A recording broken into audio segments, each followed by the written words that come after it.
welcome back everybody to the second day of our Green Academy course. Today we're going to be talking about regional economic development. We'll have a little bit of a break and then we'll follow that up with rural economic development. So without further ado, I'm going to have Kevin take it away, who's the moderator who will introduce our panel today. Good morning, everyone. Hope everybody's doing well today. I'm Kevin Gillette. I am a VP of Business Development with the Arizona Commerce Authority.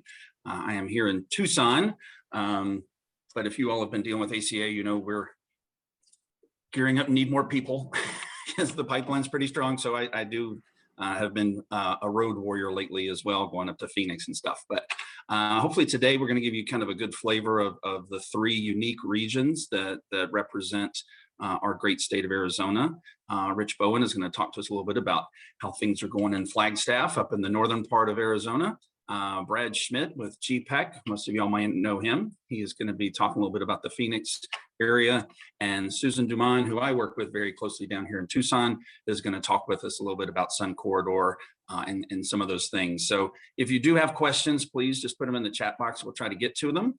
But we're going to start off with some scripted questions so that we don't surprise our panelists too much.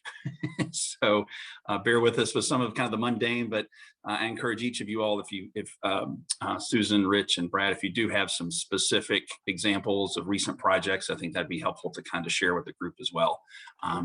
So with that, let's talk a little bit about kind of on the higher level. And I think, again, for the group, you'll kind of see the different approaches to each parts of our state. So kind of give us a higher level of your region, where you're located, what you're looking for, who you represent, and then really kind of focus in on, if you will, on some of your target industries, both kind of primary, but also some secondary ones that might be unique to your region. So I was raised in the South, so I'm going to say ladies first. And Susan, if you could kick us off, that would be great. And then Rich, if you want to jump in after that, and we'll save Brad for cleanup on that question. There you go. Yes, and can I ask this question? I just want to make sure overall, how long do we have for this portion of the session? That's going to be a Carrie question. We have from 9 to 10 o'clock. Okay, I just want to make sure. So, I know Brad and I can start talking, and Rich, I won't speak for you, but I'm guessing you're the same way. We're all in economic development, so talk and talk. So I want to be cognizant of time. Yeah. Thank you, Kevin. I appreciate the introduction. And yes, so I'm Susan Dumond. I work for Sun Corridor, Inc. We're a regional economic development organization that serves the greater Tucson area, really all of Pima County and southern Arizona. We've done some projects in Cochise County, Santa Cruz County, and a little bit of work in southern Pinal County as well. So we're comprised of 60 plus member board that is primarily from the private sector. I should say that our funding is primarily from the private sector. The board participation is both private sector, public sector, as well as educational institutions that really guide the work that we do. And it's the belief that if we are all working together as a region to compete nationally and internationally, then we're going to be in a better position to win deals. When a project comes to us, we may be in a position where we can maybe make it to the next stage or the next round of competition. And then we'll worry about competing within the region if we happen to make it that far in the process. But for most folks that aren't from Arizona, which is a lot, most of the folks that we work with, site selectors, companies, et cetera, they just view us as one region. When they say Tucson, they mean the entire region. And I know it's the same way in Phoenix. I was in Phoenix for 10 years working in economic development with Brad, and we had that understanding too. When they say Phoenix, they don't necessarily mean the city of Phoenix, and that's where I used to work.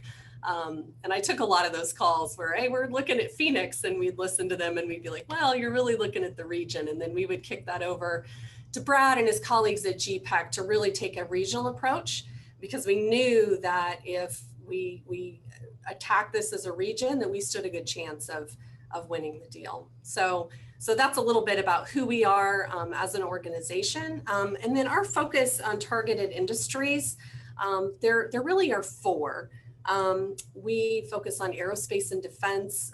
Obviously, that's a target really for the entire state of Arizona. It's a strength of our state and probably our biggest strength in our particular region. A lot of aerospace and defense companies.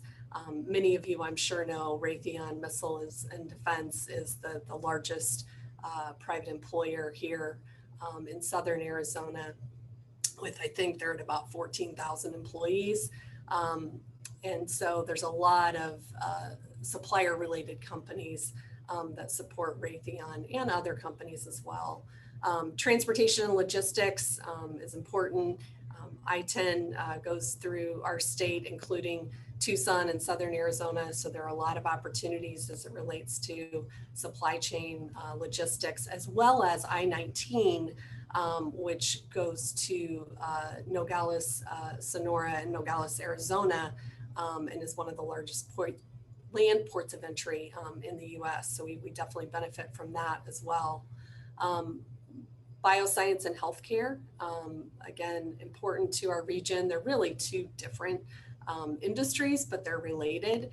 And the largest of which the companies in bioscience and healthcare is Ventana Roche, with about 1,500 employees in Oro Valley. And last, I think that is somewhat unique, is mining and renewable energy technology. Maybe not so much on the renewable energy technology, but for those of you that have been in Arizona a while, or you've studied this, you know the 5 C's of Arizona. One of them is copper. Historically, has been an important part of our economy and continues to be. And so because of that, and because of the University of Arizona and their strength in mining, we have a concentration of mining technology related companies that really make us uniquely positioned in the world. So as I said, I could talk a lot. I'll stop there and I'll let Brad and Rich take it from here. Thanks, Susan. Rich, why don't you tell us a little bit about what's happening in your world and kind of some of the focus target industries that you guys are looking at? Yeah, well, thank you for that, Kevin, and thank you, Susan, for your update. Actually, I'm here wearing a hat covering a big region. Good to see everybody. It's been, I used to be a long-term member of AAED back when I was in the public sector, involved extensively in economic development with NAU. I was at NAU for a number of years, and then in regional economic development with ECONA. Now I'm in the private sector.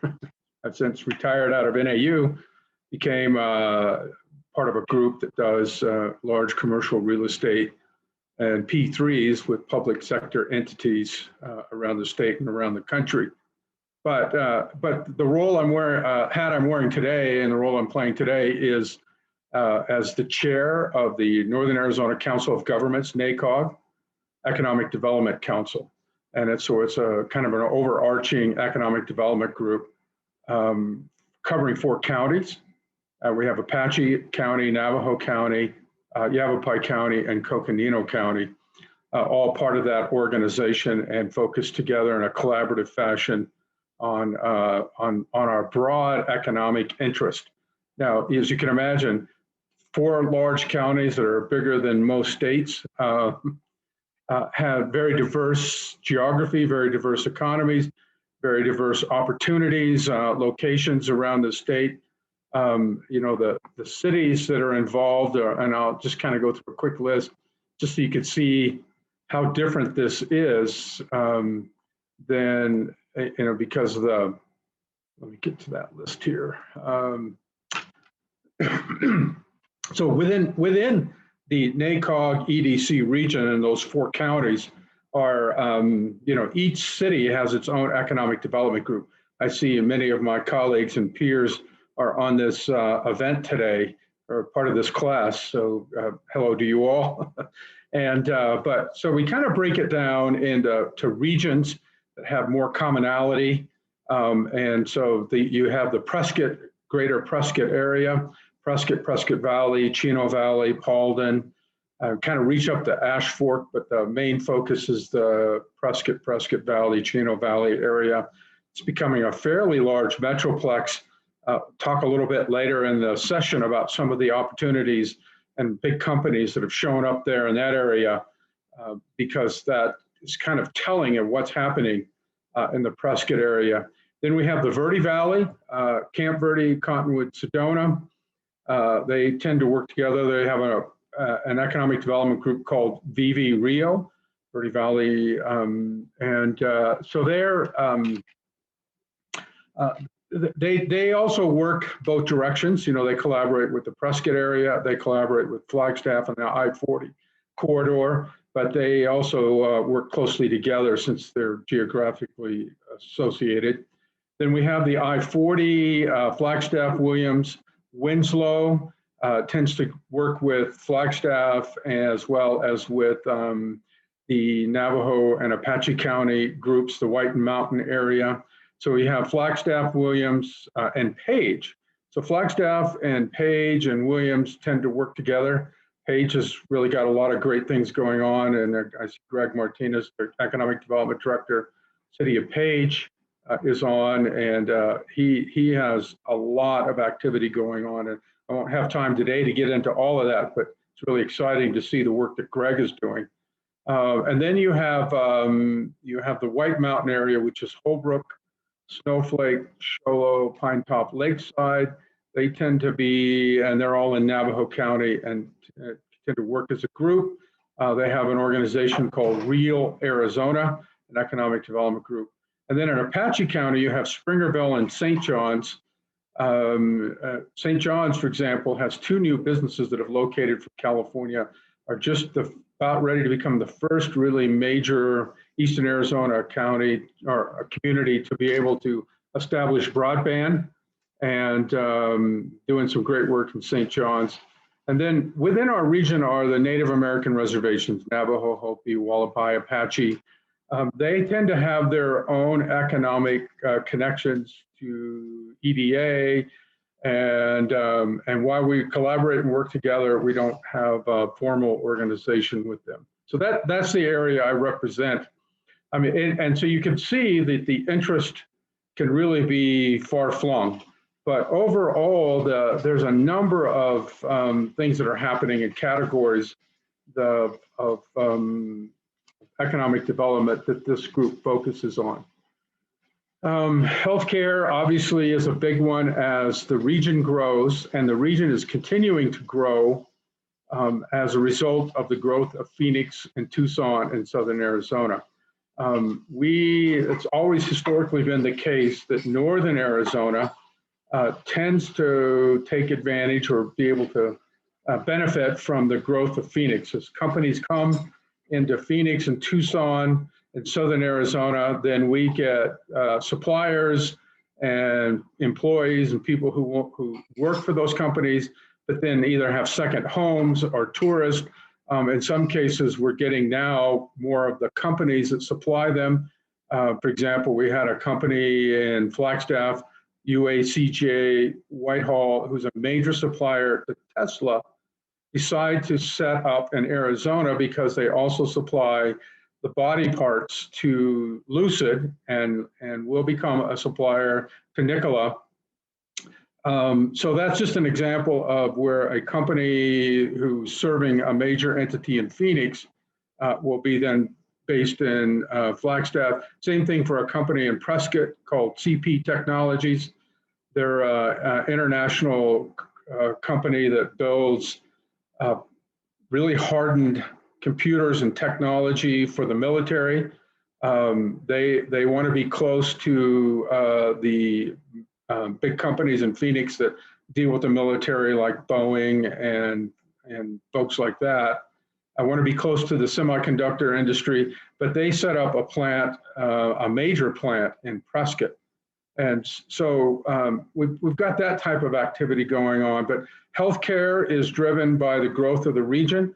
Prescott, the hospital in Prescott was taken over by the folks in Dignity, and they're expanding. Banner is putting a facility in Prescott and Flagstaff. The Northern Arizona Healthcare System has bought 180 acres and is building a $700 million new facility to serve the greater Northern Arizona region. They're already a regional referral trauma level 1 trauma center.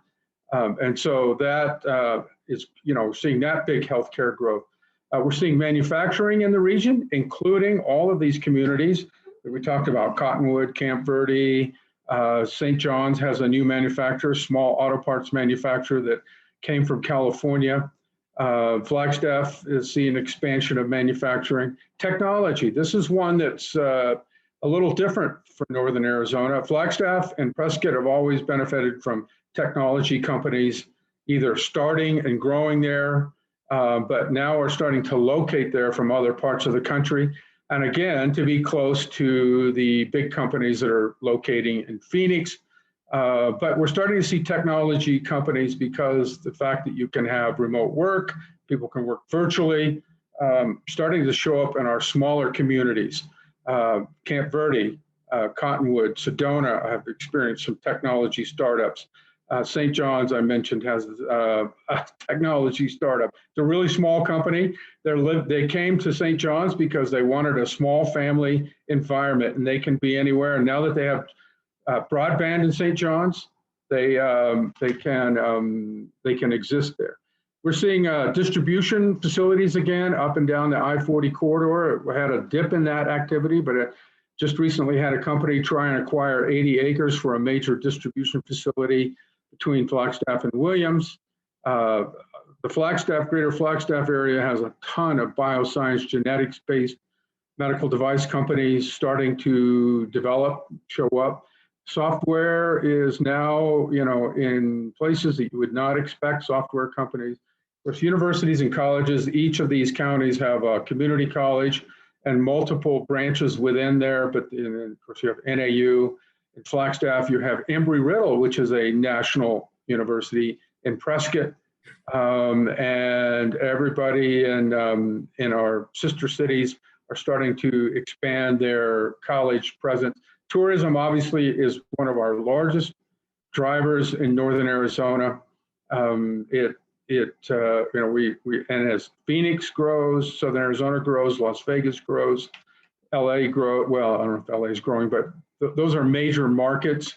Certainly the COVID-19 hit to international visitors really hurt tourism in our region, but many of the communities did well in tourism because during COVID, because of domestic travel. People wanted to get out and couldn't travel internationally, so they stayed close to home.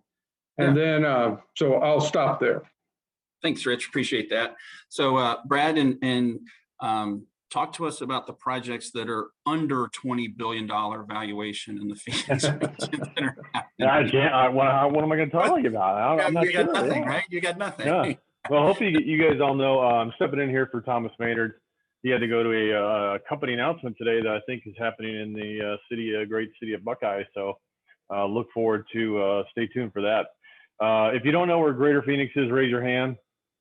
Hopefully no one's raising their hand, because that would be a little bit strange. We've been called the great state of the region of Arizona, but we're about almost 5 million people, 4.9, a little over 4.9 million people. We've seen a lot of activity, as you guys are probably all aware of. We've seen a lot of expansions recently, and we'll talk more about that here in the future. But I represent GPEC. We're the Greater Phoenix Economic Council. We are a public-private partnership, represent about 190 private sector investors in the organization, and our 22 cities in Maricopa County, all the way down from the great city of Maricopa, right, Mayor Price, to Wickenburg, to Apache Junction, and all areas in between. So Gila Bend and many other places, and growing quite rapidly, as is most of the state of Arizona. We've seen well over about 90,000 people on an annual basis moving into Metro Phoenix, and it's one of the things that really attracts companies to this market. So if you ask me about what we're seeing in terms of activity and the industries that we're working with, obviously advanced business services, which is financial, insurance, a lot of back office, corporate regional headquarters that are moving to the market. We've seen a little bit slow now in the office sectors, but with COVID, but we've seen some big expansions with State Farm and Allstate and USAA and many others that the list could go on and on. We're looking at a lot more in electric vehicles and that entire kind of industry supply chain. We're seeing a lot with Electromechanica. You may have seen the announcement yesterday, a group out of Canada called EXRO Technologies that makes electric motors and improving on those. Obviously, Nikola with their headquarters here, and I'll talk a little bit more about Nikola's project in a bit. Aerospace has been growing here with companies like Boeing and Northrop Grumman and Honeywell and others. Blockchain, financial services, we've seen a lot of that industry growth here. Cybersecurity, healthcare, biomedical type projects in the market. We're still, very attractive for lab space, et cetera. Seen a lot of software startups and companies in those industries looking at Metro Phoenix. And then of course, semiconductors. You've heard of Taiwan Semiconductors expansion, Intel's multi-billion-dollar expansion in South Chandler. So the list goes on, and we've seen a lot of activity in a wide variety of industries, and that's because we have a wide variety of opportunities here in this market. Thank you. I think after a year, I could find my mute button. Sorry about that. No, that's exciting news. And obviously, folks, I think everyone has kind of touched on it that, as each of our regions start to grow, there is kind of that spillover impact across the state. Susan, maybe you can, I am going a little off script here, but I think it's a good segue. You talked a little bit about how our region here, the difference with us being kind of a border city and a border region, and then we are kind of between Mexico and Phoenix. Can you speak a little bit about, what you're hearing from companies and clients and consultants when they're looking at Tucson? How does this region kind of position itself along that corridor? Sure, glad to talk about that, but I do need to let Brad, I don't want to alarm you, but you have a tiger over your back shoulder, so I just draw that to your attention. I'm not the Tiger King, as somebody just said. It was a joke between Samantha Binkle, who recently joined our staff, and Mike Hoover. But we also have a lady joining us on Monday from Louisiana. She's an LSU Tiger, and so we thought we'd keep this here for her as well. So yeah, you'll hopefully get to meet her in the near future. Nice. Sorry for the distraction, but yeah, I couldn't help but mention it. So, so to answer your question, Kevin, talking about where we geographically kind of sit in Southern Arizona, and some of the opportunities associated with that, it's been challenging, obviously, over the past year with the limited commerce and travel that has been allowed between Mexico and the U.S. And certainly our partners. I don't think there's anyone on here today from Santa Cruz County. If there is, please speak up. You are more knowledgeable, I'm sure, than I am, but I do know enough to know that it's been very, very challenging, particularly for the city of Nogales, Arizona. But we've all seen that challenge, so we're hoping that some of those restrictions are lifted.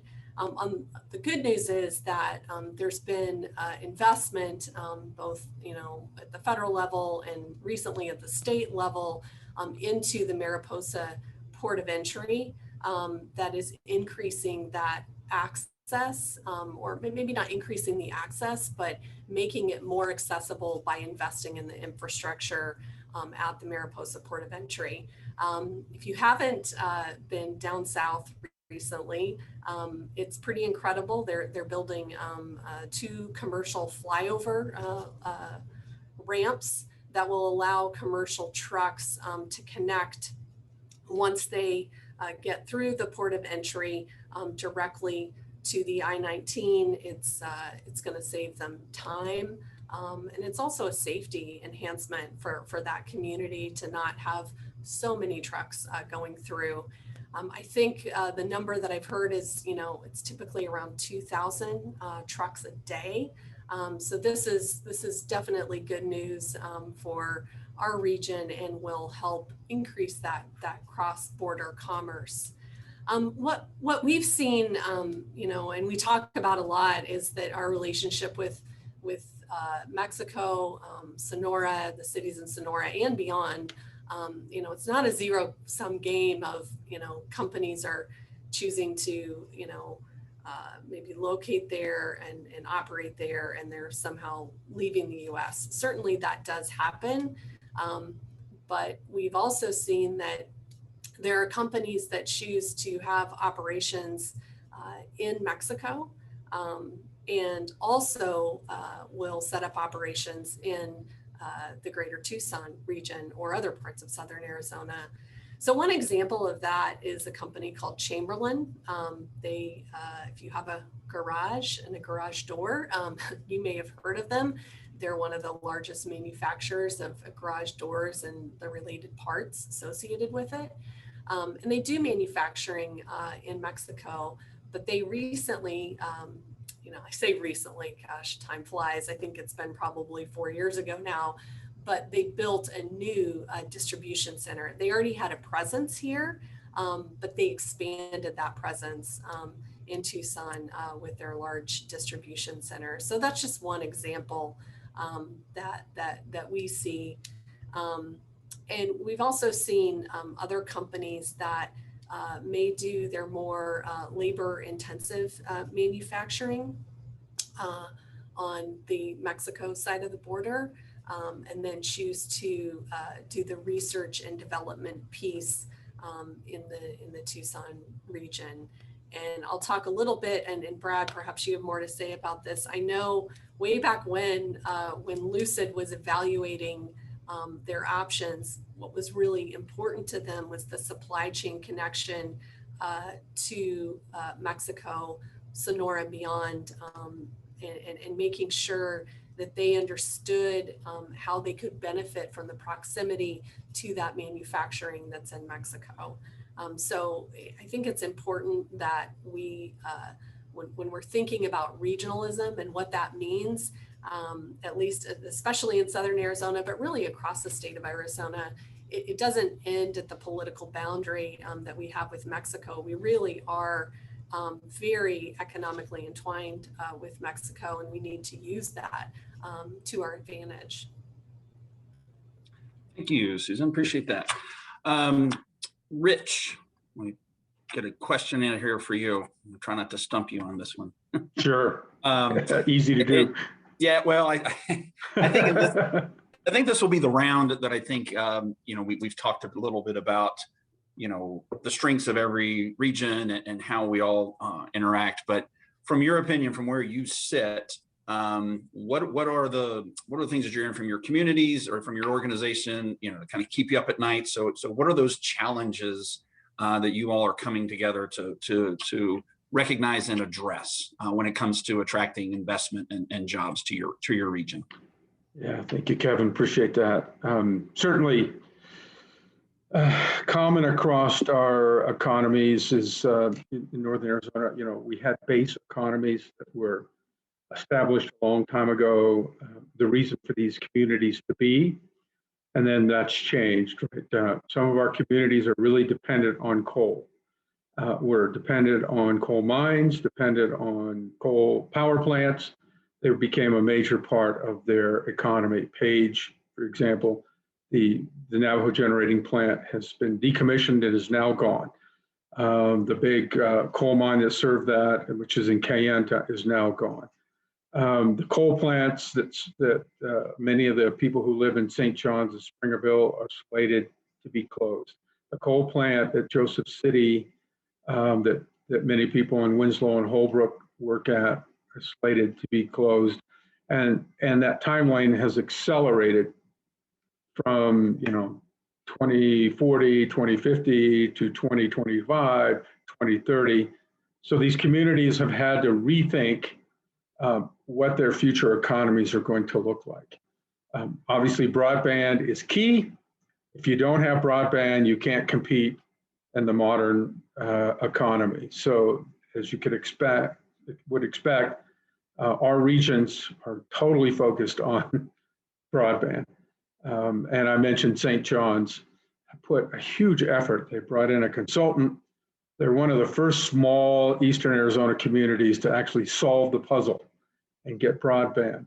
Now, they had to use different technology. They couldn't run fiber to every home since their homes are spread apart. They're going to kind of basically wide area Wi-Fi. You can get 100 megabits off of Wi-Fi off a tower. But anyway, the solutions to broadband are the focus. Almost all of our economic discussions center around broadband. Now, I know for other communities, this is not that big a deal. Housing is an issue. Crazily enough, most of the Northern Arizona communities are surrounded by public land. They have limited private lands. They're experiencing significant influx of people who are either buying second homes, that places like Sedona and Flagstaff and Prescott, or Cottonwood, for example, has been discovered over the last 5-6 years by retirees out of California. They're buying houses as fast as they can build them. Well, that affects workforce. So every community, Page has a workforce housing problem. Flagstaff, every Northern Arizona community actually either doesn't have enough housing, has substandard housing, or has a workforce housing problem. That's a major infrastructure challenge. Companies that are looking to be in Flagstaff, for example, we have a supplier and it provides professional engineering services to the people who make the machine. They actually make the machines that service TSMC, the Taiwanese semiconductor manufacturing company that's setting up shop in North Phoenix. Huge investment, major coup for Phoenix. It's going to drive all of Arizona's economy for a period of time. Just that major investment all by itself. So there's a company that makes the machines, and they have an engineering group, about 50 people. Their engineers are choosing potentially not to live in Phoenix. They're looking at Flagstaff. They're looking at Northern Arizona. I know they're looking at other communities around the state. Great, but you take 50 people and say we need to find 50 homes in Flagstaff that are affordable. It's almost a crisis. Same thing for Prescott. Working with Camp Verde right now, they have several companies that are looking to move there for the very specific purpose of servicing some of the companies, Lucid, TSMC. So those are some of the infrastructure challenges, and then the typical things, right? Roads, infrastructure, etc. Yeah, well, thanks for sharing that. And I think that's key for everybody kind of on this, is that, success is, and we as a state have been, very successful recently, sometimes brings unintended challenges and consequences that are very real, that do impact a company and the talent pipeline. I think that yes, TSMC has been and will continue to be. We have at the ACA, we have a list of about 30 suppliers that we're still working with directly that are looking, and they are significant investments as well. And you partner that with what Intel is announced as well. Partnered with the fact that you can't find a microchip hardly anywhere in the world these days, and it's impacting everything. So and we are poised in Arizona to kind of really be that epicenter of where that supply chain is going to be housed. And so, yeah, that's good stuff. Thanks for sharing that, Rich. Brad, besides running out of workforce, what's your biggest challenge that you see happening here in the next few years for the Phoenix region? Yeah, that's certainly an important one, right? I mean, as we look at not only providing the labor force for companies that are, considering expansion in the Phoenix region and throughout the state, but also existing companies that want to expand. We get a lot of inquiries from companies that are here in market right now that are having some difficulties and attracting new labor force for expansion. So, and especially as it has to do with wage levels, right? Wage levels are rising across the board for all sorts of different industries as well. So that's certainly the opportunity there. The good news is, we have the educational institutions that are providing, that workforce, groups certainly like ASU and the community college network here in the greater Phoenix area. And Arizona is a great place to move, right? I mean, so we're seeing, Rich, you talked about, people wanting to live in Flagstaff or live in Prescott. I mean, those are certainly different areas than greater Phoenix, and they can work, especially with somebody like TSMC that's expanding in North Phoenix area. You could see that workforce living in places like Prescott Valley, Right. and not, and having a similar commute, because we're seeing some of the supply chain, Kevin, as well, going into Maricopa, Casa Grande, looking at areas south, maybe possibly even Tucson and so forth, because they can be throughout the state and certainly supply such a large corporation like TSMC, and so that's good news for all of us. So housing is certainly a challenge. You mentioned it, Rich. It's the same, I think, probably in most of Arizona, certainly here in Phoenix. I think the supply of new homes or homes on market was like a couple days, when it's typically, a couple weeks. And I think it's increased a little bit. Like some of the costs of construction materials have gone down slightly, but not enough to really, see kind of a growth in some affordable housing. So, we have concerns on the housing stock and not only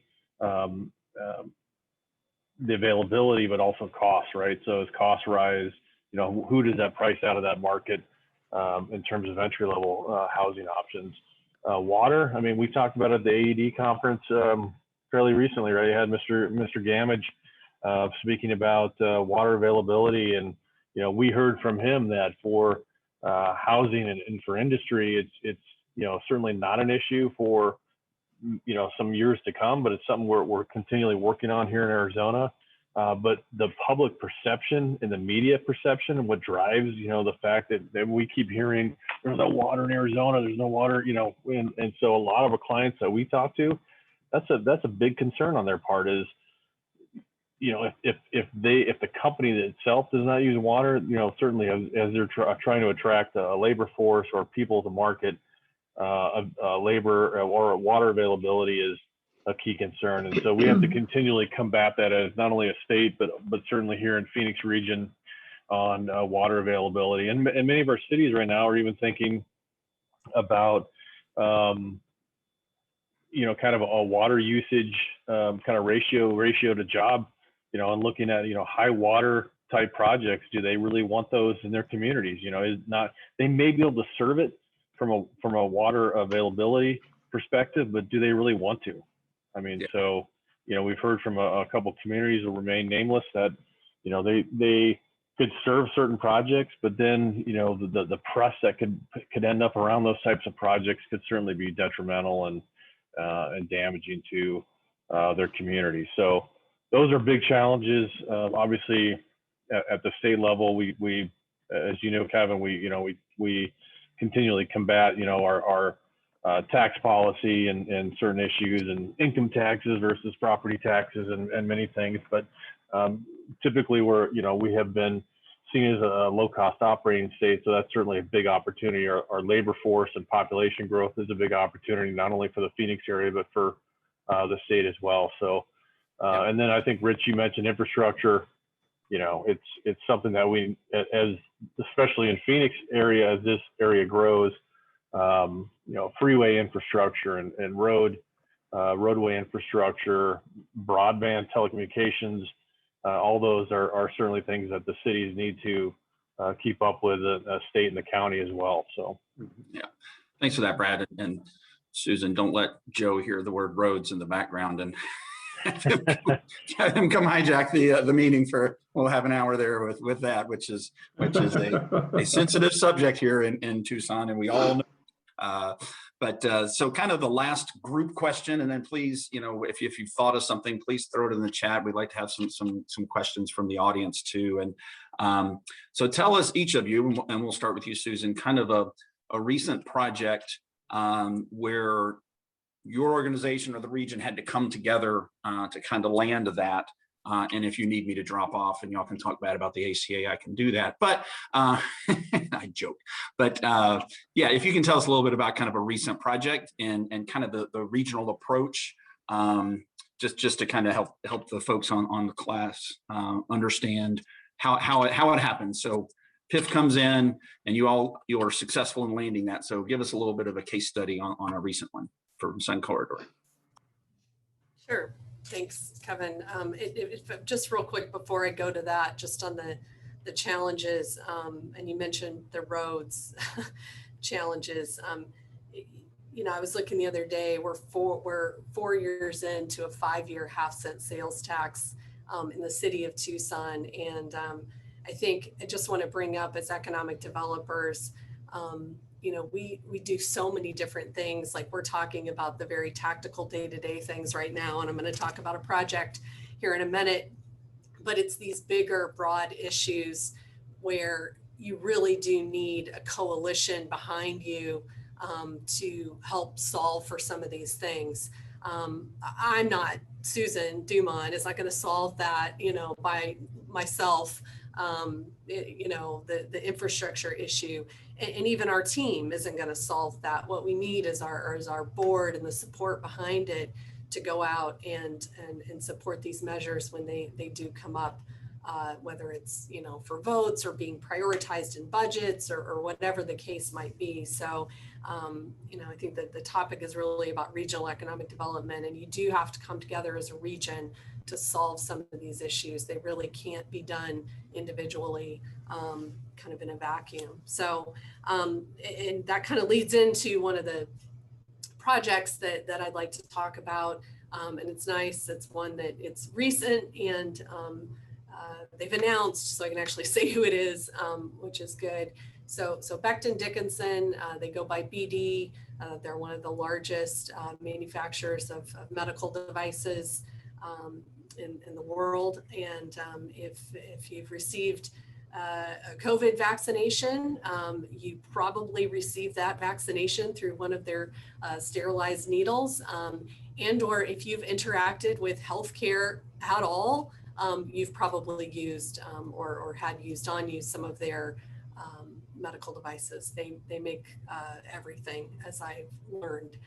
So we were really excited when we learned that they were considering Tucson and Southern Arizona for a new sterilization facility. And this particular project really did take the effort of the whole team, if you will, to make it happen. And what I would point out about it is that while it took the effort of the whole team, why it worked so well is because everybody stepped up when it came to kind of their piece or their role in the project. And that's when it does work really well, when everybody jumps in and, sometimes there are crazy deadlines we have to meet, or the company or the site selector is asking a lot of us, as an organization. But when everybody steps up, then we're able to deliver. So in this case, it kind of came in both to the Arizona Commerce Authority and to us at the same time through a site selector. They were evaluating, I think they had already, by the time it got to us, they'd already narrowed it to 3 markets that were under consideration. And we were able to respond to their, initial request for information. And they worked with the national site selector. I believe in this case it was JLL. And they kind of broke it up into 2 pieces.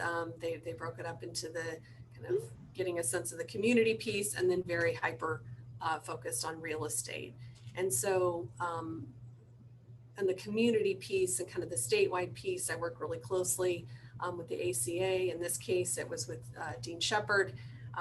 He was great in making sure that all their questions about the operating environment at the state level were answered. Lots of tax related issues that he was able to help them better understand. And then locally, just, you know, I mean, I go through the list. I mean, the city of Tucson was critical in making this project come to fruition and making sure all the questions were answered, especially as it related to permitting at this site. Sterilization is not a, you know, it's a dangerous process, but it's absolutely necessary. And the timing of the project was such that, you know, we were all learning and knowing more about medical devices than we probably ever have because of COVID and the urgency that we have sterilized medical devices and the supply chain for that when we're literally trying to vaccinate the world was absolutely critical. So it helped us be in a position to really advocate at the regional level for making sure that this project moved through the process quickly. So our partners at the City of Tucson did a great job of engaging both the political leadership and ensuring that there was support there, but also, you know, the support of their Planning and Development Services Department to give the client the assurances they needed that the timeline could be met for permitting. We also worked closely with and are still working closely actually with Pima County on the air permit. That's also, they can't build the project without it. So it's really, really important that they're able to get that. And then I would also bring up our private sector partners. We had some of our leadership from our board met with the company to talk about what it's like to do business in Tucson.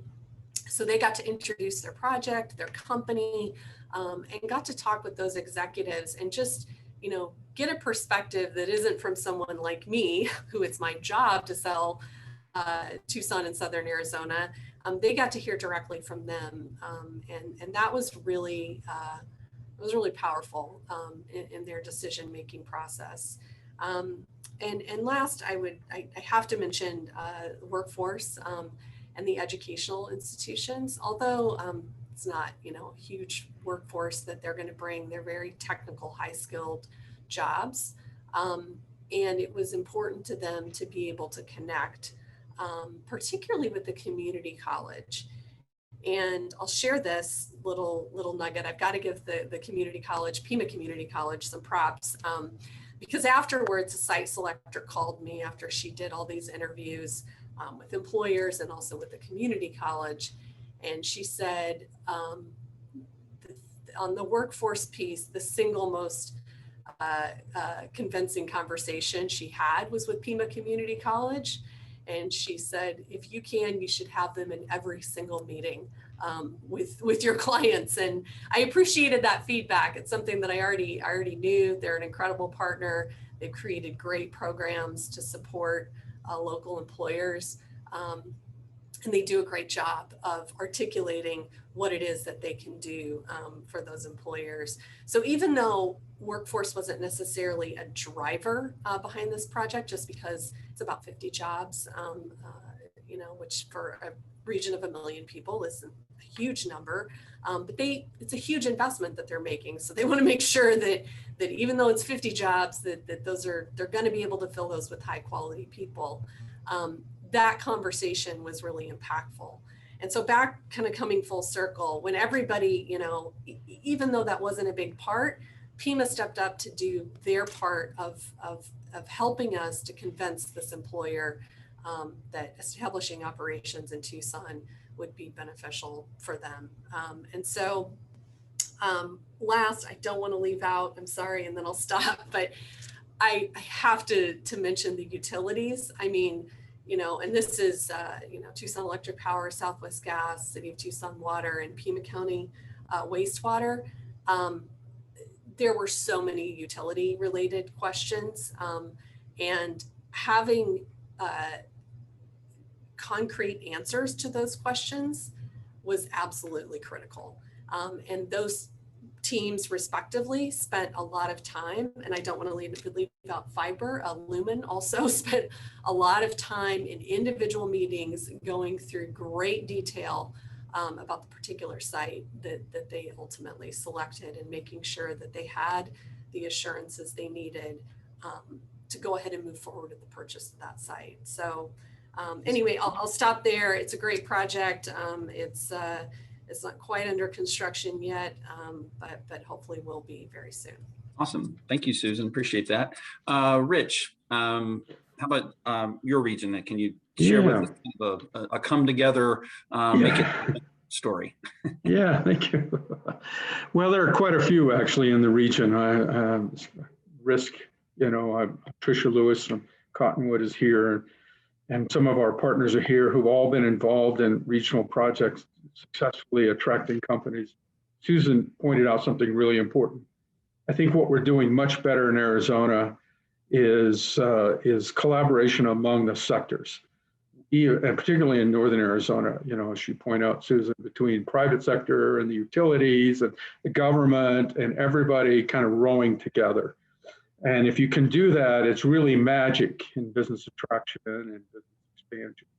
So we really appreciate that. And we're starting to see, with a really professional level of economic development that we have. Thank you, AAED, for all your work to increase our capacity, our professionalism. We're having more success, right? Companies are saying to us, that was one of our best economic development experiences ever. And that's not what we used to hear. So that's really exciting to see that rowing together. We're seeing also regionalism actually come to life. We've talked about this forever, but it's becoming a reality for workforce.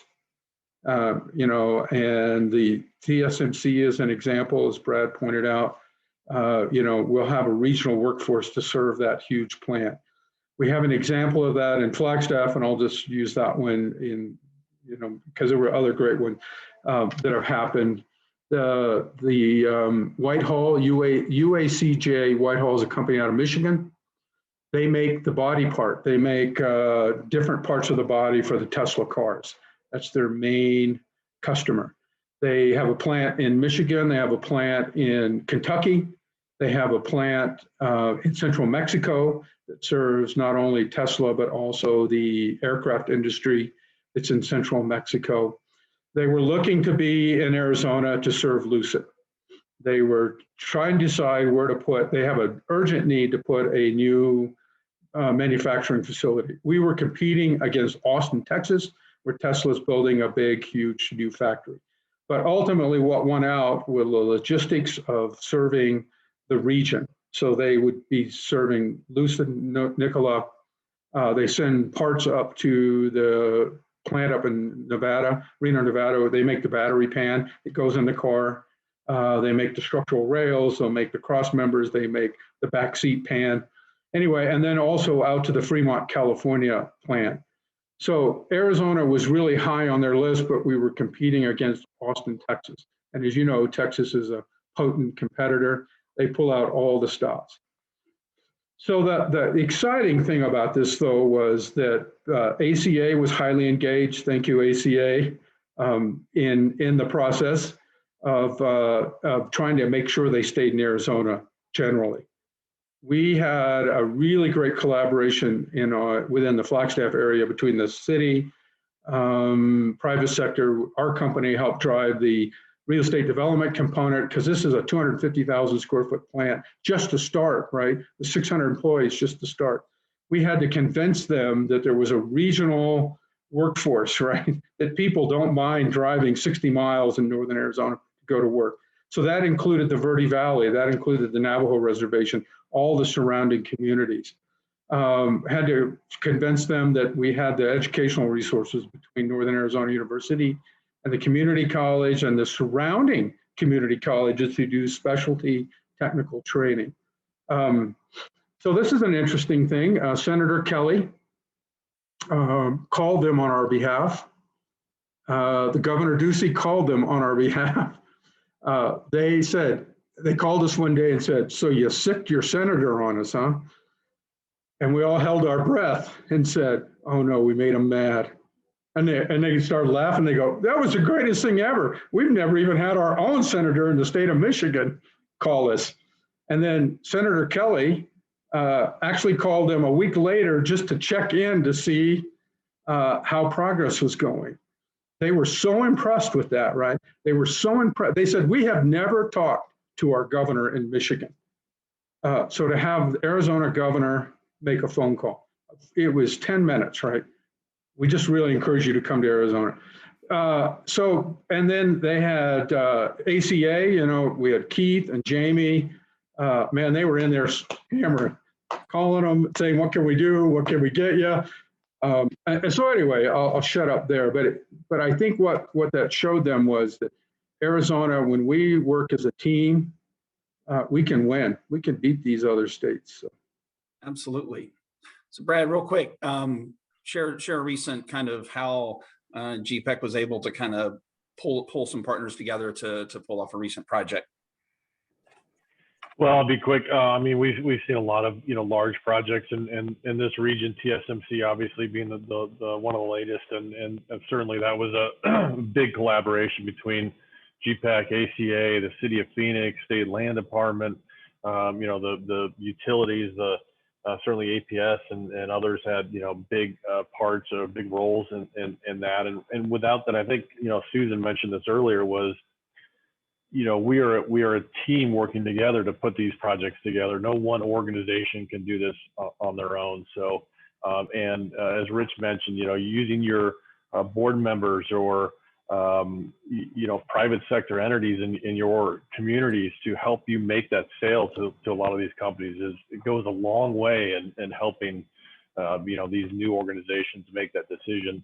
Nikola Motors a little while back was a great example of we had made an announcement in the city of Buckeye, and some things weren't working out on the land site. So the ACA took a really active role in this project overall, and Coolidge was able to come together with some land as well, and so it's really the whole state working together to save some of these big projects. And I could go on, and Electromechanica, there was a lot of issues with a lot of these big electric vehicle projects and vehicles in general. We're competing against some of the Southeast states that can put a lot of money into them, and we just can't match that from a state, city, or county perspective. So it takes these unique partnerships and creative ideas to kind of help move that forward. And with Electromechanica, it was, hey, why don't we put together some pod share, some car sharing type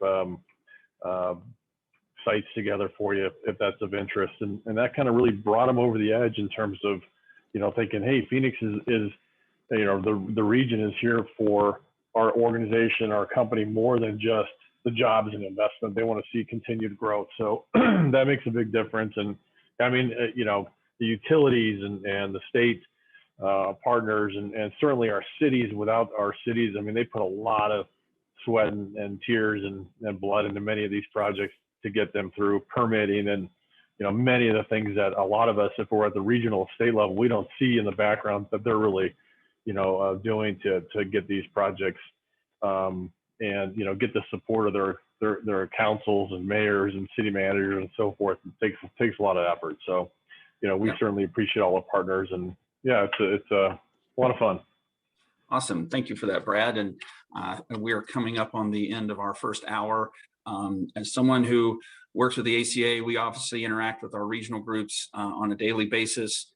If you as a local practitioner feel like you're kind of on an island alone, you have 3 people here represent regional organizations that pretty much cover the entire footprint of the state. So encourage you to reach out. Because we as economic developers from the state to the regions, we only know what we know. And if you've got a great site or you've got a great opportunity, you need to tell somebody. And I highly encourage all of you to do that. So thank you all for, give a virtual clap to our panelists. Thanks for participating, Susan, Rich, and Brad. Hopefully everyone got some good information out of that. And I am going to turn it back to Carrie who I think you're going to take a little break and then you're going to jump into rural stuff. So everyone have a great Thursday afternoon and a wonderful, relaxing weekend. Thank you, everybody. Take care. Thank you. Thank you, Kevin, and thank you to our panelists, Rich, Brad, and Susan. It was really great hearing about sort of what's happening in all over the state of Arizona. We're going to take a quick 5-minute break, and then we're going to be back here to talk about rural economic development. And I know that's something a lot of you know a lot about, so I'm anxious to dive into that. So probably about 10:06 or so, we'll get started again. Thanks, everybody. Hello, everybody. We'll go ahead and get started here. Welcome back. I'd like to say we have the two Pauls to round us out from 10 to 11 today to talk about rural economic development. I will have both of them introduce themselves, but first up we'll have Paul. Do you have any slides, Paul, that you wanted to show? Remember, we're both called Paul. But The Pauls. if you mean me, I'll introduce myself. I'm Paul Brierly. I'm down in Yuma. I'm not an economic developer. I run the Yuma Center of Excellence for Desert Agriculture. It's a public-private partnership between the University of Arizona and the agriculture industry down here. So funded by donors in the ag space. Certainly happy to be with you today. I appreciate what AAED does around the state and promoting rural, and that's kind of my passion is making sure that the rural parts of our state stay viable, and certainly the work that you all do is going to make that happen. So thanks for having me today. And good morning. My name is Paul Melcher. I was from Yuma. I now work for the town of Oro Valley, and that's why it was great to team up with Paul again on some of these rural initiatives. Just to give you some insight though, Paul is an economic developer. We've had several projects we've worked on together that were specifically related to economic development. And so he really does know the business as well as a lot of us in economic development. So don't sell yourself short, Paul. I appreciate that. Paul, do you want to start with some of the rural versus urban? I was going to say that's fine, Paul. One of the things that Amanda and I were talking about is if we wanted to ask the group right off the bat, if they had any areas of focus they wanted to make sure that we specifically touched on as we move forward. So if you perhaps want to put them in the chat, or Amanda, how would you like to handle that? Yeah, I think if anyone has specific areas that they want Paul and Paul to cover or questions, put them in the chat and they'll be sure to address them. They sent me like this 2-page document of things that they wanted to go through, and I'm like, guys, we only have an hour. So you know, we want to make sure this is valuable for everyone attending. So any specific areas or questions, go ahead and put it in the chat. Okay, thank you, Amanda. So Paul, to lead off, and as part of the group discussion, when Paul and I, as Amanda mentioned, we put together the outline for the discussion, one of our first point of emphasis was to take a look back at what we'd accomplished through our work with Yuma County, with the Center for Desert Ag Excellence, to determine if we're looking at this from a rural perspective, what were our takeaways from our successes and failures? Because we had our fair share of both.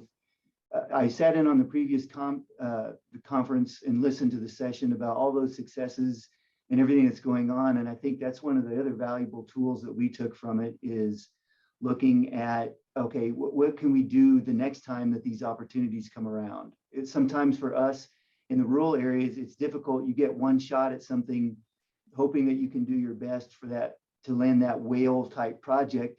And the next opportunity might be a long time off.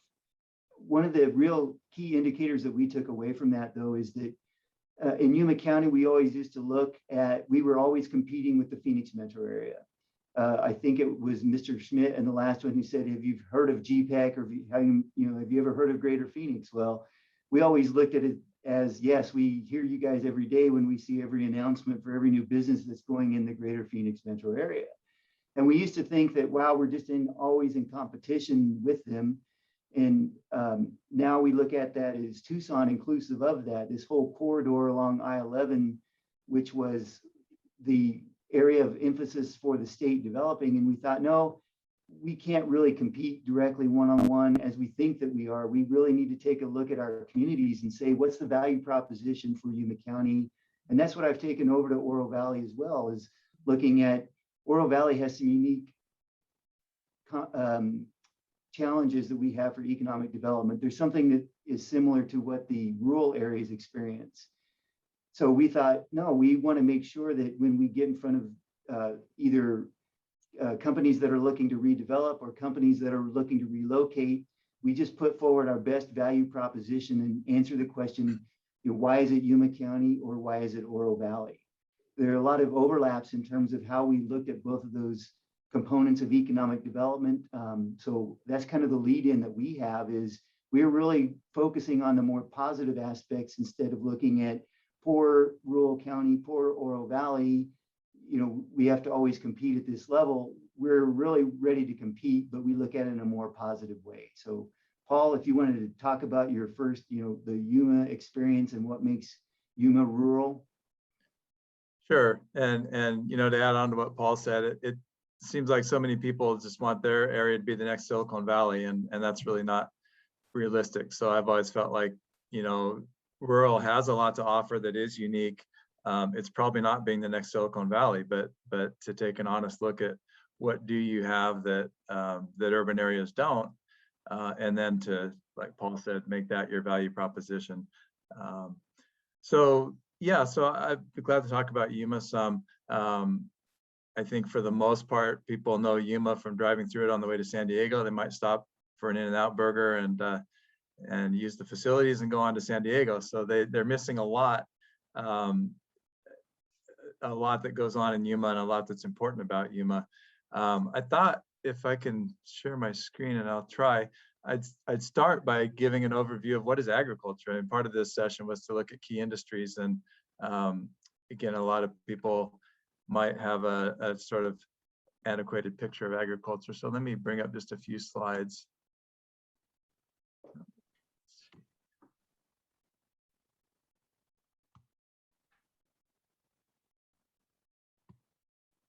Is that showing?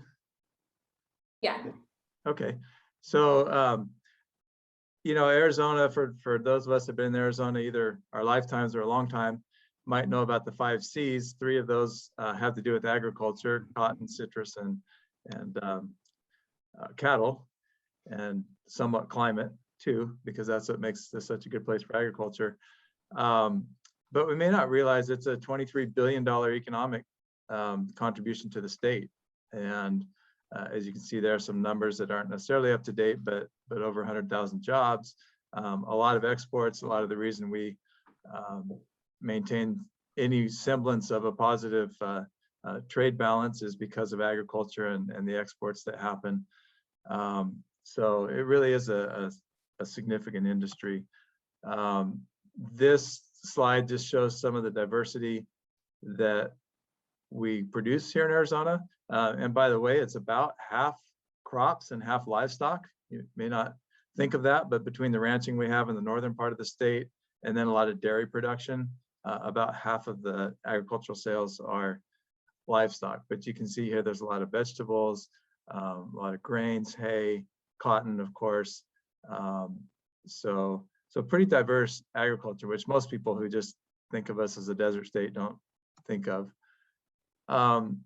This is not the most, not the fanciest slide, but just to give you some perspective of agriculture is all around the state, whether in the northern half, it's more focused on ranching, timber, things like that, down to the across sort of central Arizona, where you've got vegetables and dairy and cotton and things like that. Basically, every county does have quite a bit of agriculture. And you can pick out your own county on here. These are not necessarily up-to-date numbers, and they're just the direct farm sales. But you can see there's basically 3 really large counties, Maricopa, Pinal, and Yuma, as far as ag production, and then varying degrees in the other counties. But often, and you'll see in a slide I show about Yuma, it is the major part of the gross domestic product of a county. So again, it's a strength. There are natural resources, there's labor available, things like that, and the weather, as I mentioned, make agriculture really an important part of the economy. So Yuma in particular, and this is where people may not realize, Yuma really is world-class agriculture. We've got this combination of great soil. It's not just desert soil down here, because we're where the Colorado River has over the millennium washed out the Grand Canyon, deposited silt as it floods. And so we have really good soil down in the river valley. Great weather for year-round agricultural production. This is kind of the only place in the country that you can produce tender crops like lettuce in the wintertime. We've got a workforce. I mean, some would argue it's not real available like it used to be, but we do have a workforce across the border in Mexico. Many of them, up to 15,000 or so, come across every single day and go home every day. And then just a great group of farmers and community. And for those of you that don't know, we produce 80% or more of all of North America's leafy greens. So the things that are in your salads probably came from Yuma between Thanksgiving and Easter. Another little fun fact, we produce such high quality durum wheat that gets exported to Italy, where companies like Barilla increase the quality of their pasta and send it back here for us to enjoy. I don't expect you to read through this list, but there's more than 150 crops that we grow here, including a lot of crops for seed. So you see a lot of strange crops grown. This is a place they can isolate and grow seed and not have it be mixed with other varieties. And I guess I should say, we do the vegetables, like I say, in the fall and winter, and then in the spring we roll into more regular crops like cotton and hay and the wheat that I mentioned, and melons. So it's a year-round operation here. And I mentioned world class. So if you look at all the counties across the country, Yuma in many measures in the top 1/10 or top 1, or in the top 1% or the top 1/10 of 1% of all counties. So it really is a world-class agricultural production area. And that gives a lot of opportunity for economic development because it's a place that you've got the economies of scale and the demand. So this is a slide I mentioned earlier. Just if you look at the different contributors to gross domestic product, agriculture is far and away the highest one in the Yuma area, as an example. And it's responsible for 1 in 5 jobs, or really in the overall scheme of things, 1 out of 4 jobs. So I love this quote. One of the university professors that's an economist, he had some measures. This is actually based on scientific measures, but Yuma is to agriculture what Napa Valley is to wine and Silicon Valley is to computer technology. So I'll stop sharing my screen.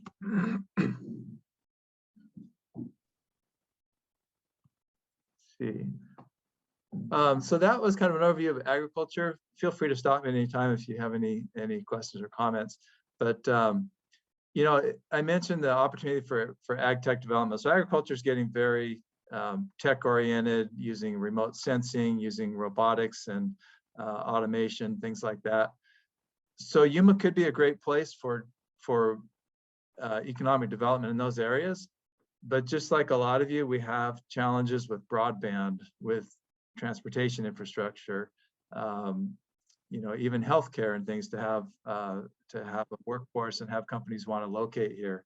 So those all come up when we look at these opportunities, how important it is to have some of these base infrastructures that people need.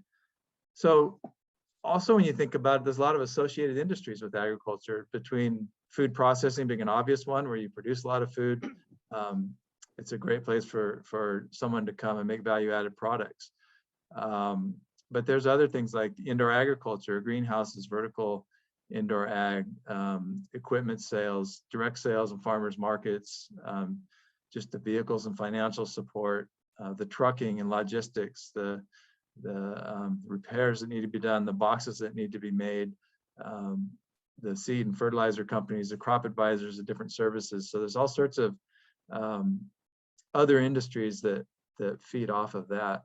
And then Yuma is not just a one-trick pony. We also have a lot of military presence with 2 large military installations, Yuma Proving Grounds and the Marine Corps Air Station. You know, you hear a lot about Luke Air Force Base, but in reality, I don't know the numbers. Paul probably does. I think there's 2 or 3 times as many sorties flown out of the Marine Corps Air Station as there is at Luke Air Force Base. Yeah, and you know, and Yuma too, a lot of people, like I say, don't think of it as a big player, but it's a national player on water issues. We've got the Colorado River here with climate change. That's a big issue. Border security, obviously. And you may not know, Yuma is the 3rd largest metro area in Arizona.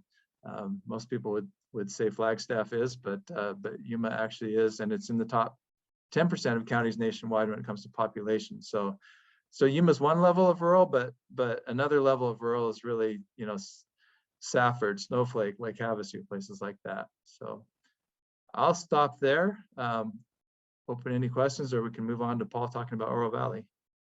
Well, actually, Paul, I thought I might ask a quick question. So when we were looking at economic development in Yuma County, one of the things that Paul and I were looking to set up was an incubator to really build on what Paul's discussing about the ag presence, know who you are. I'll talk about that in a little bit more.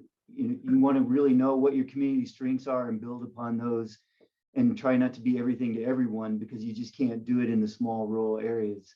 It's too expensive to try to accommodate all of that to be that next Silicon Valley. So one of the things that we were looking at, and is still on the list of objectives for the Yuma County Economic Development Plan, is creating an ag incubator.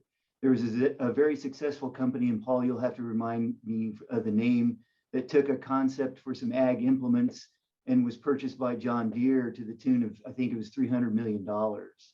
So when you're looking at the strength of the county, you're looking at the mechanization of ag, how tech reliant it's becoming.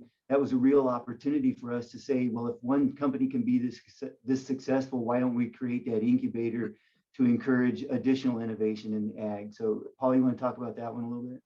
Sure, yeah, a company called Blue River. So one of the automation areas in agriculture is to reduce the need for crews coming in and thinning the crops or weeding the crops.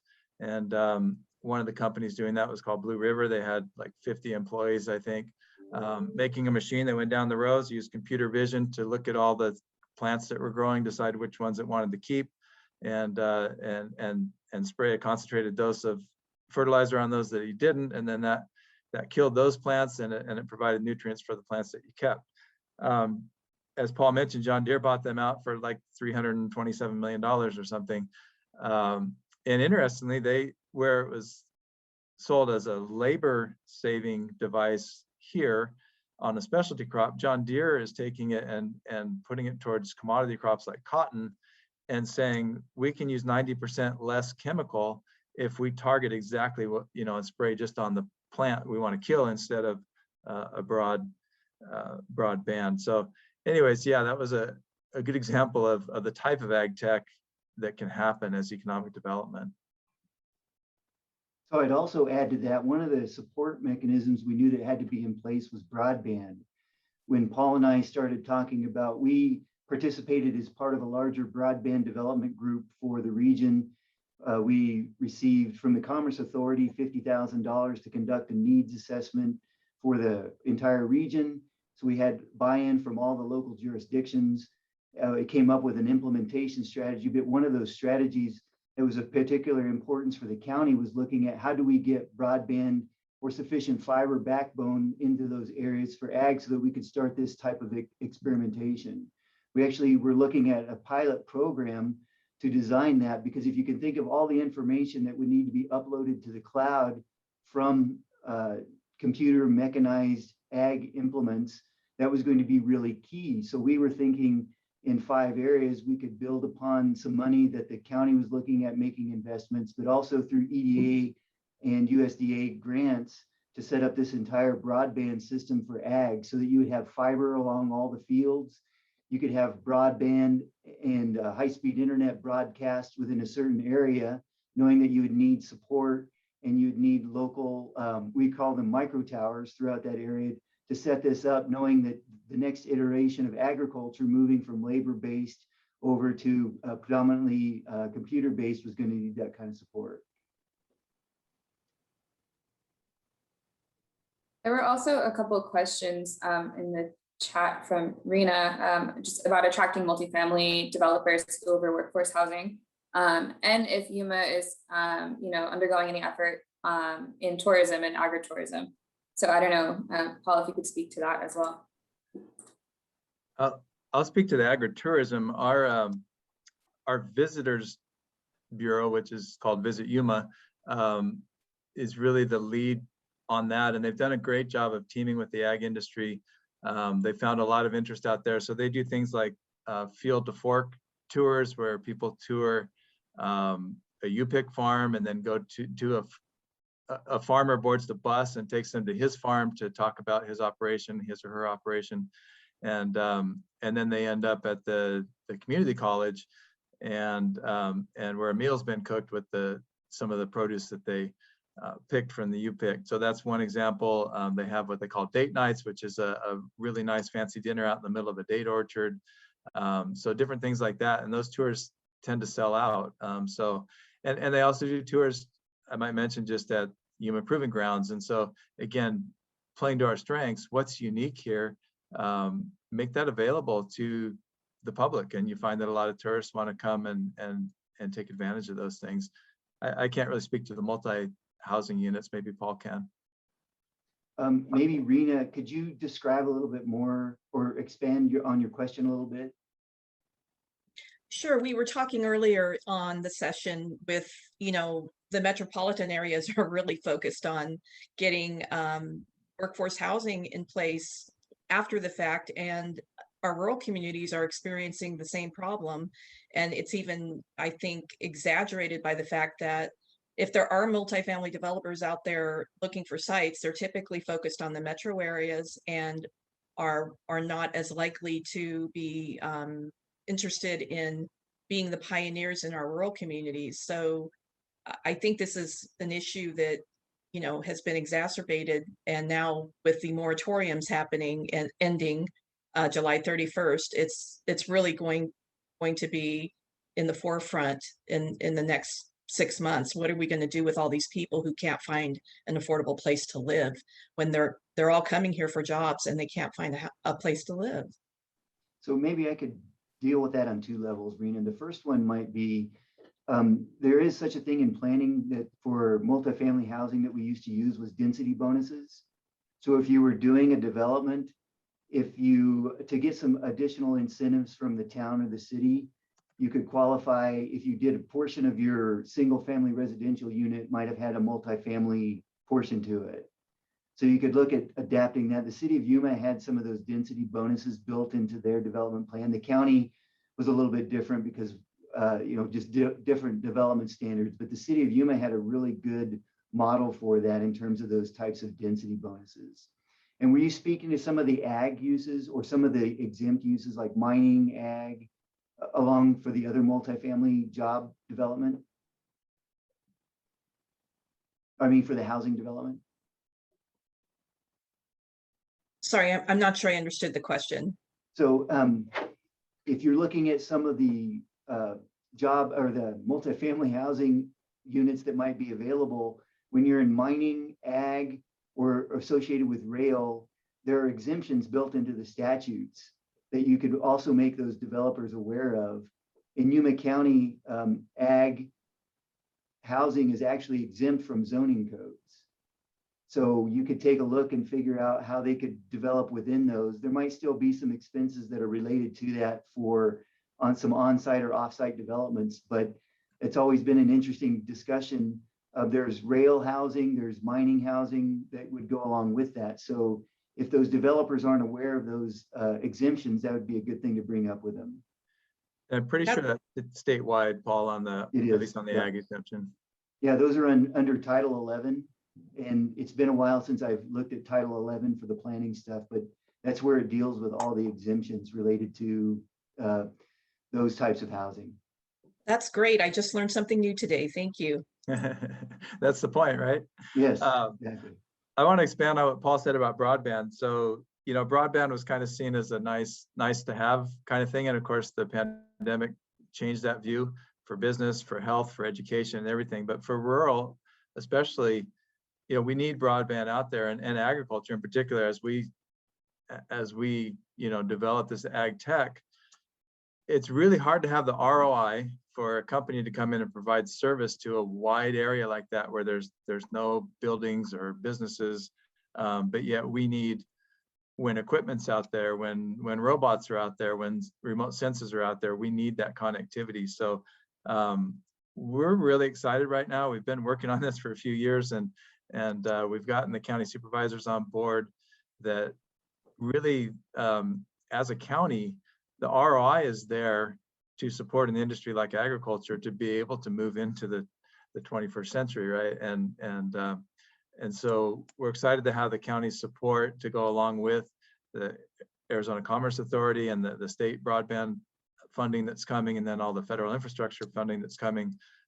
What we found is you got to lay the groundwork way ahead. You've got to have shovel-ready projects so that when these funding opportunities come out, you've got a story to tell, why you need it, what you're going to do with it.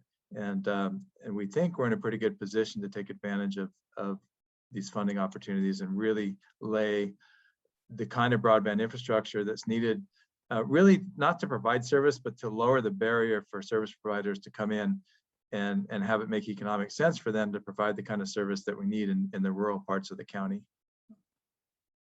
And Paul, that's a great, I appreciate you mentioning that, because the other aspect of it is not only for the ag portion, but you have residents who live out in these areas.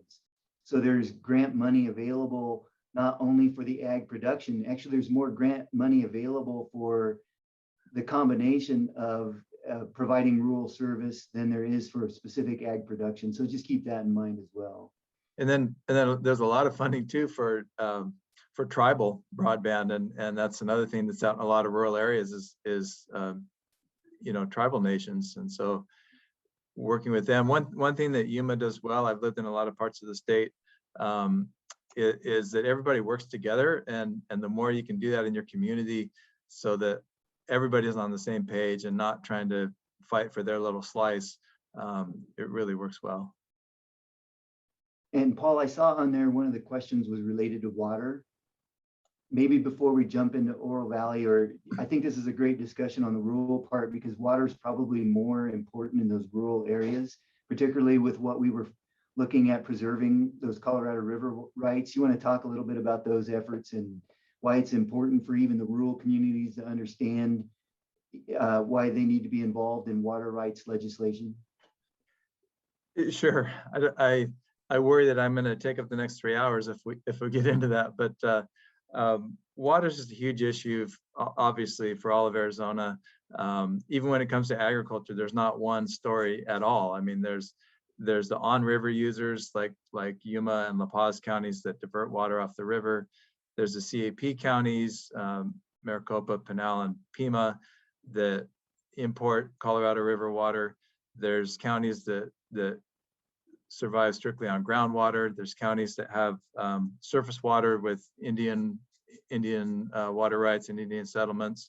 So the water story is completely different wherever you are. But I believe for rural water, we talked about all the different things you need infrastructure-wise, but water is critical. Natural resources is a lot of what we have to offer out in rural areas, and so that's really, I think, one of the key things for rural to stay sustainable is to be able to preserve the water rights that they have. And Yuma in particular, we have the oldest water rights in the state on the Colorado River, because we were the first ones to divert it. But that's, those are always threatened. They're pretty secure water rights, but there's my apologies, my due respect to anybody from the Queen Creek area or Phoenix area in general, but there's a case going through right now where speculators have bought land in some of these areas that divert water off the river. Typically, you're not allowed to move that off the land and move it somewhere else, but they are trying to sell those water rights to Queen Creek. that needs approval of the Department of Water Resources and the U.S. Bureau of Reclamation or the Interior Secretary.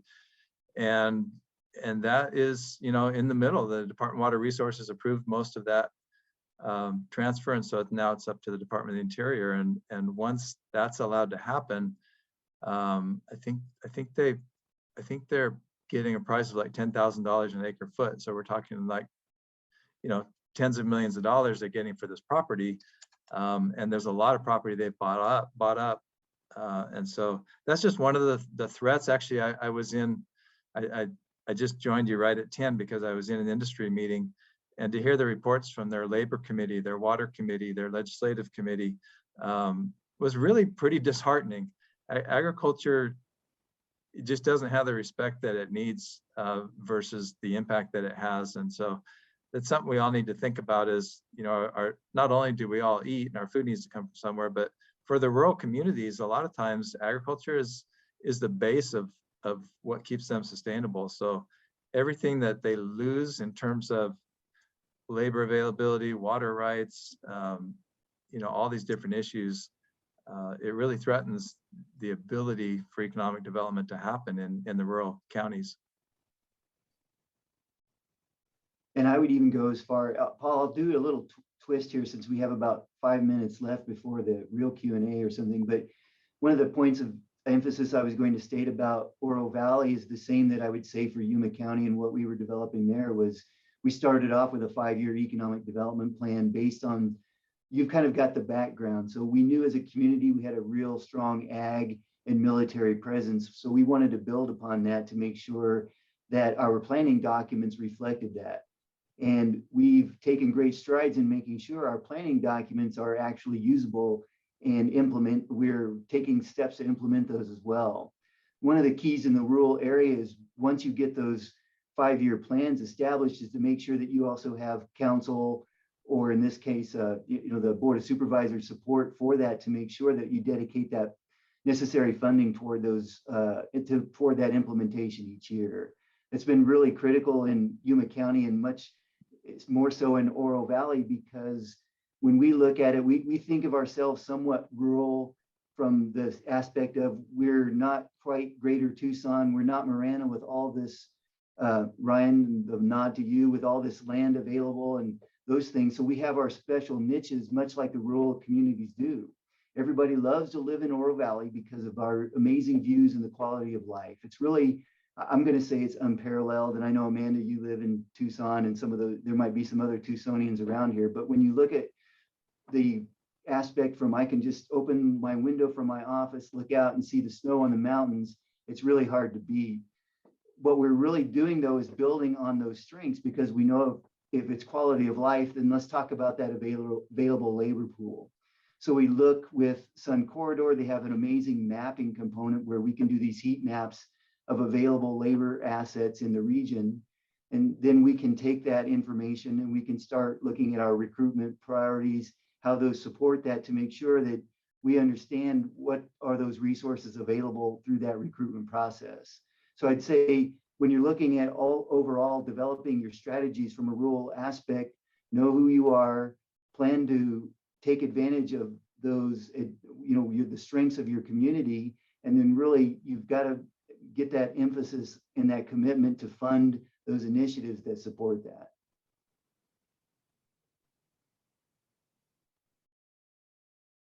Amanda, we're pretty close to that. Did you want to keep going, or did you want to take time for questions? I think we could do some Q&A, I think, for the group. If anyone has questions, put them in the chat or just unmute yourself and ask away. I have a question, so I can start. Paul, you had mentioned the workforce coming from Mexico and just like the sheer number of workers. How has the border closure impacted the agriculture industry in Yuma? So yeah, good question to bring up. So the border closure hasn't had a huge impact because agriculture is designated as an essential industry. So the border closure is to non-essential traffic. So actually, you know, anything to do with agriculture can still cross the border. Commercial trucks can cross the border. In fact, the commercial port of entry is setting records for number of trucks coming through. But it did have an impact in the sense that sometimes the processing was slowed down, sometimes the ports would close unpredictably. And so I actually heard some of the farm companies saying they were trying to get some of their key people at least to move up to Yuma and stay there because it was unreliable of when they would be able to get to work and that kind of thing. But the bigger places had an impact on the border communities is the retail of towns like San Luis and stuff, that they depended a lot on what do they call it, commercial tourism, or people coming up to shop. And that border remains closed to that kind of travel. And that's really hurting the economies of some of the border communities. Paul, I would add a little bit on that. That was one of those key, when you're looking at economic development, particularly from a rural aspect, legislation is, you've really got to stay on top of that, because there might be things going through the legislature that has a profound impact on rural economic development. To your point about H2A at the federal level, even some of the things that we were working on through Farm Bureau were very important to maintain an ag labor supply. And then also looking at that exempt housing, we were trying to get that good balance of having available exempt housing, but also that H2A, the travelability, having very easy access to come across the border, and understanding that once you've got workers qualified to, to continue that, to allow for it. Because as Paul talked about ag, one of the labor pools that was apparent in Yuma too was from Mexicali, which was roughly 50 miles away. But Mexicali has an extensive program for aerospace and tech. So if you look at that, you could also look at the light manufacturing available at San Luis, Mexico, and say you have a labor pool here of light manufacturing, aerospace, all within 50 miles. And that also made that one of the focal points. So don't always, as a rural community, try to stretch what's reasonable out to define what that available labor pool is. And Paul's right, you got to engage politically. One of the things that's hampering opening the border back up was kind of a surprise to me, but the Biden administration, one of the big Achilles heels right now is immigration problems, right? And if they open the border back up, that kind of says that COVID's not a big concern anymore, and we're okay. But yet one of the main tools they have to fight illegal immigration and to turn back some of the asylum seekers is, I think it's called Title 41, or I may be wrong on that, but is a COVID emergency declaration. And so they're weighing those two things and keeping the border closed, and it continues to hurt the local economies.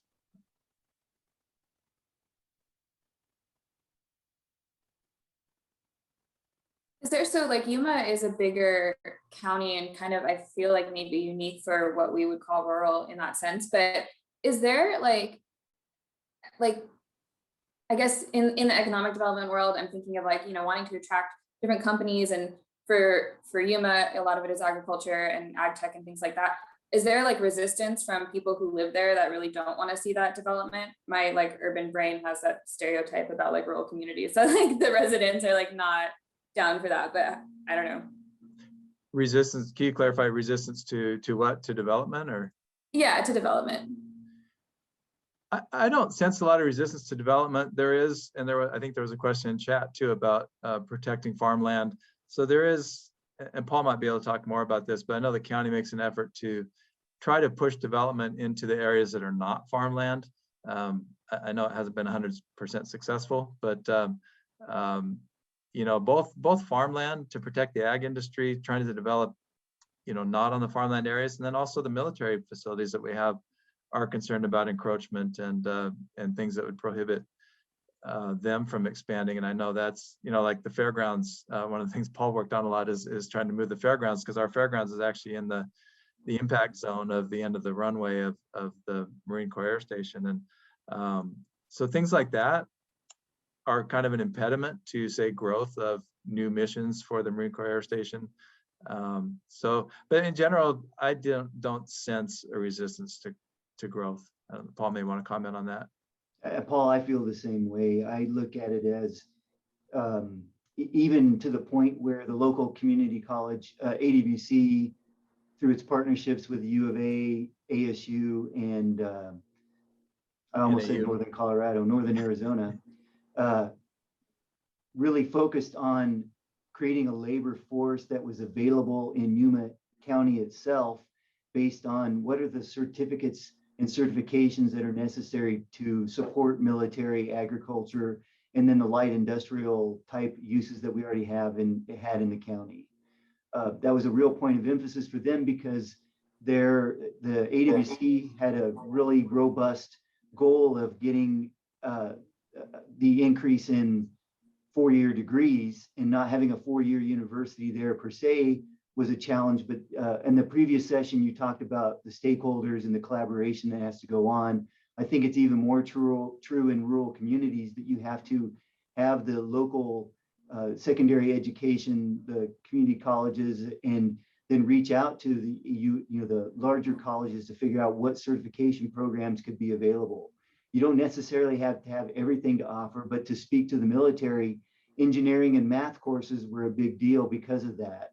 They wanted their engineers. In fact, a lot of the engineers at YPG would go to the local colleges to teach. So you had that great interplay there. So I think there's a dual there that not only did they want to see that type of development based on those key industries, but let's really push that and get that labor pool developed.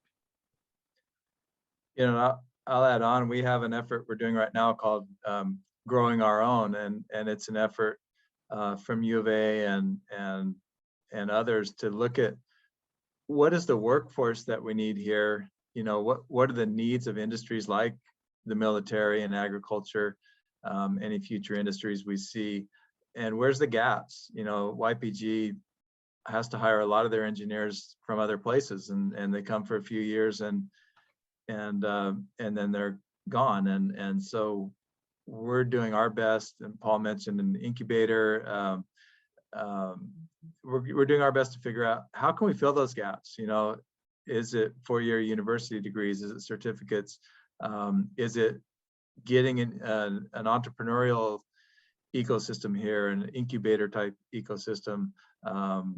So that's a big push that we're making, so that we make sure our local young people can get into careers and stay local and provide the workforce that's needed for the industries to grow. So the bill that passed allowing the community college to do four-year degrees, is that something that you guys are excited about? So in Yuma County, and I mean, I shouldn't speak for anybody, but from what I know and from what I've heard, there's we've kept a pretty clear delineation between, as Paul mentioned, all three four-year universities have a presence here, but we leave the 100 and 200, the first and second year courses to the community college, and none of the three universities provide any of those courses to local students. And then the universities provide the 300 and 400 level classes and advanced degrees. And to my knowledge, that's going to continue. Everybody is happy with that cooperation. And so I don't think it's going to have a lot of impact in Yuma County, I guess is what I'm saying. But there are places where there's not that kind of presence of the four-year universities. And I think, that'll probably really help those areas to be able to get four-year degrees without having to leave. It's hard for rural residents sometimes. They've got family commitments, they got work commitments, to think about moving 3 hours away for 4 years just doesn't work. So really nothing. I don't know if this is completely true in your world, but from my boss, the dean of the College of Agriculture at the U of A, nothing has the kind of impact on economic development as education does. So I think the more that we can push educational opportunities, higher educational opportunities, the more economic development will happen. And I really think that's one of the things I led off with my 5-year plan when I developed it for Yuma County was there's always that chicken and the egg discussion about, do you have labor force first or do you have ready sites?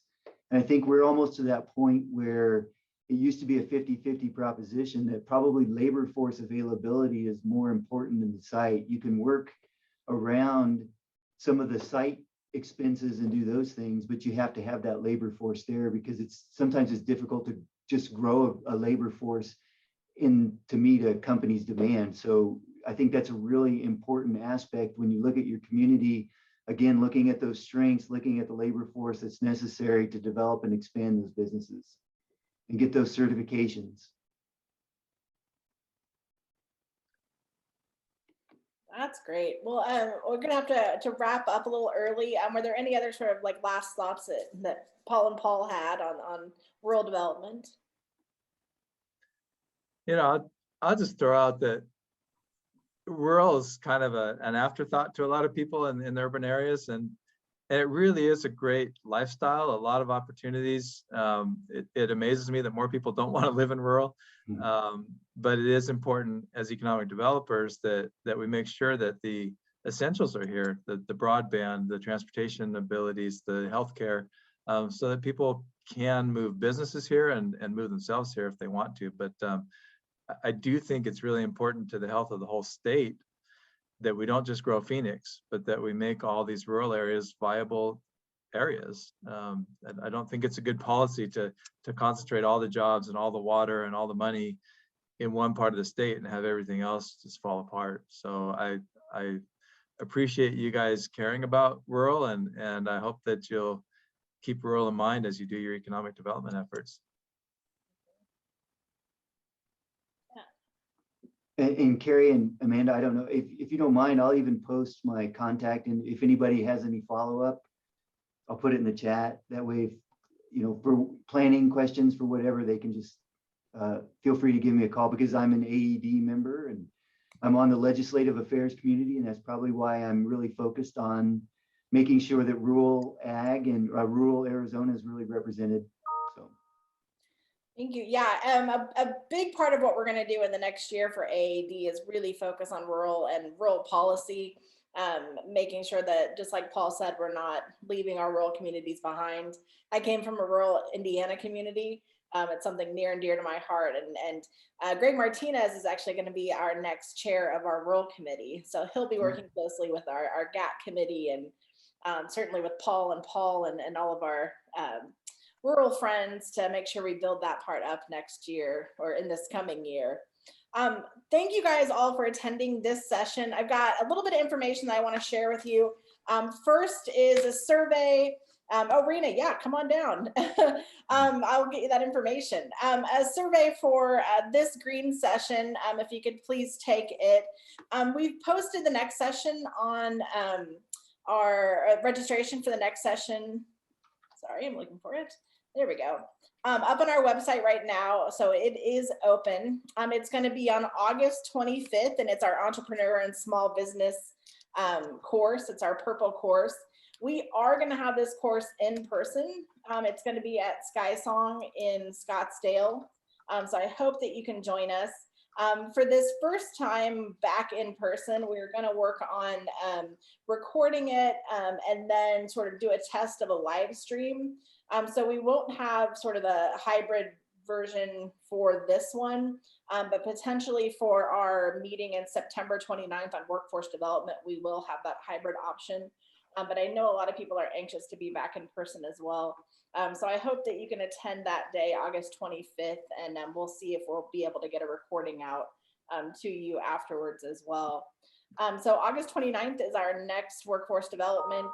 I think that's orange.